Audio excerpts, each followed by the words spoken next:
Good morning guys. So nagbalik kita dire sa may Sunset Boulevard ano. Ara ang aton dira nga Mega World. So dira man ang aton nya first bridge no pakadto dire sa ginatindugan ko subong. Of course amo ni siya ang siling naton nga daw dako lang stage last time. Nga first we thought nya view deck pero actually daw stage ang dako no. And then daw so far daw may nakita ko ding nanghimo siguro may ara dire usually may ara hindi guys mga marathons bala or mga runs no mga dalagan yung mga event kay Sunday subong so usually amo na ding either Saturday o Sunday na nila ginaheld so siguro may ara kay nasang run dire or pila ka kilometers man na usually so 10 or 20 kung let's say 5 or 10 or 20 kilometers usually na mga runs dire naton. Of course ma-update lang kita dire kadali sa aton nga Esplanade 12. Ang ari dire nga madumduman nyo ang fencing dire daw ginatukuran nila pero wala pa man mapinturahan no. So far hindi pa nang itsura niya. So wala sa gawa changes. Pero ang aton dire nga connection wala ang aton Esplanade 12 dire kung makita nyo dire medyo against the light kita. Pero may mga pile na guys. So may mga piles sila naging pamutang so amo na ma-serve nga daw tukod ya bala. Para nga kung makaobra na sila sa expansion diri sa kilid sa aton nya Iloilo River no. So makita ko man nya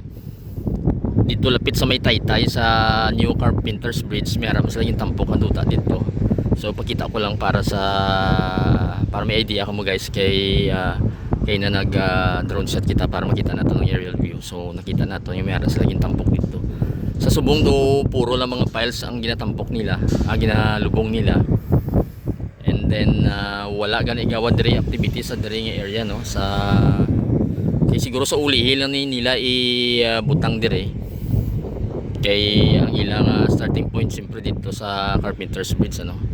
malakat kita dire ulunhan para medyo makita nyo guys ang weather sunny medyo windy kaya yun ano baylo gadulom gasanag bala so ara sa guys so i-zoom na naton para makita nyo so mo nang iyang itsura dira subong actually Sunday subong pero may ara sila activity no so sige lang pang pile driving siguro ni kay or pang butang sang mga poste ni guys yung ginalubong so medyo makita na naton ang do yan no sa ilang do gin-extend nga area diri sa Esplanade 12 naton yung project no which is actually basically do kung tanaw naton is connection from Carpenters Bridge Bago pakadto diri sa aton Sunset Boulevard kay actually ang currently yung Sunset Boulevard hindi siya directly connected sa may Esplanade 1 and 2 naton so the only way is to make one make a new connection roughly daw masaling nato yung footprint sa dito sa Esplanade na yung aton yung design so abi ko ni sa una footprints ni siya daw footligit niya daw Taytay lang siya gamay but then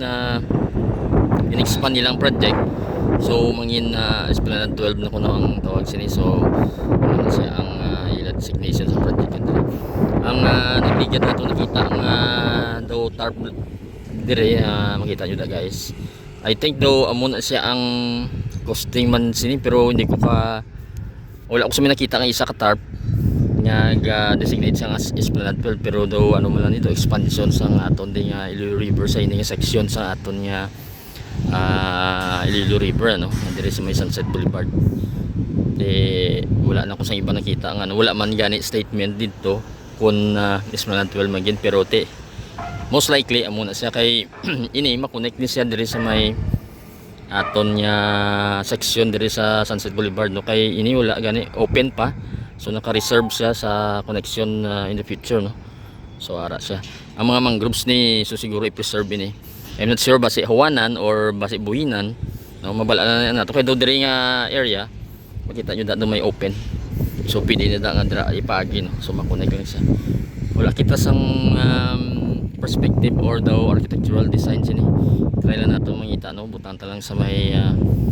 aton dire nga video para may idea ka mo guys so muna na so gamay lang na aton yung update subong so makita nyo da sige lang pamutang last time wala pa ni may ano pa gani may tampok-tampok no do mga daik-daik no susubong makita na naton nya subutan na ni mga duta i-expand pakilid no so ang mga mangroves gin bili na da sa left side no makita nyo da sa screen tapos amo na tampukan then butangan sa mga piles or mga pusti-pusti nga mga tukod so eventually siguro makumpleto na then ma-start na sila sang pavement or ang salog bala guys para magtapan no so muna siya siguro matamat nila pakanto din so ang atong estimate to gani is pila gani ni do mga roughly 500 meters at least or more sa 500 meters siguro okay ga curve siya so makanay ang atong tubig so muna na guys till the next updates naton dire and videos thank you for watching.